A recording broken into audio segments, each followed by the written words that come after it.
আমরা সংবাদ মাধ্যমের থেকে জানতে পারলাম যে রাষ্ট্রপতি ম্যাডামের কাছে সন্দেশখালীর কিছু নির্যাতিতা মহিলাকে নিয়ে যাওয়া হয়েছে।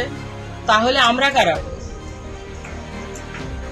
আমরা তো সবাই সন্দেশখালী আন্দোলন বা নির্যাতিতা, আমরা সবাই তো গেছিলাম প্রধানমন্ত্রী PM স্যারের সাথে দেখা করতে। তাহলে আমাদের ছাড়া রাষ্ট্রপতি ম্যাডামের কাছে কারা গেল? আমরা তাহলে কারা? অনুপ দাস, খবর পেয়েছি যে অনুপ দাস নিয়ে গেছেন। অনুপ দাস তো ভিতরে শিবুর কাছ থেকে মাস গেলে 10,000 টাকা করে শিবুর হাজারের কাছ থেকে মাস গেলে পয়সা নিত।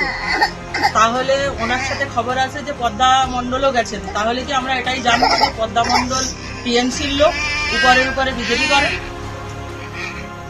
আর আমরা নির্যাতিতা মায়েরা যদি সন্দেশখালীতেই পড়ে আছে, তাহলে আমাদের মুখ নিয়ে কারা গিয়েছে এটা তো আমাদের জানার প্রয়োজন আছে। আর ওখানে যে রাষ্ট্রপতি ম্যাডামের কাছে গিয়েছে আমাদের কি জানিয়েছিলেন? আর আমরা আন্দোলনের আমরা নির্যাতিত, আমরাই আন্দোলনের মেন মুখ। আমাদেরকে না নিয়ে গিয়ে অন্য কাউকে সাজিয়ে নিয়ে গেছেন। ওনার সাহসটা কে দিয়েছেন? টিএমসি থেকে কি এটা কি টিএমসি পার্টির থেকে কি উনি শিবু হাজার থেকে কি গোপনে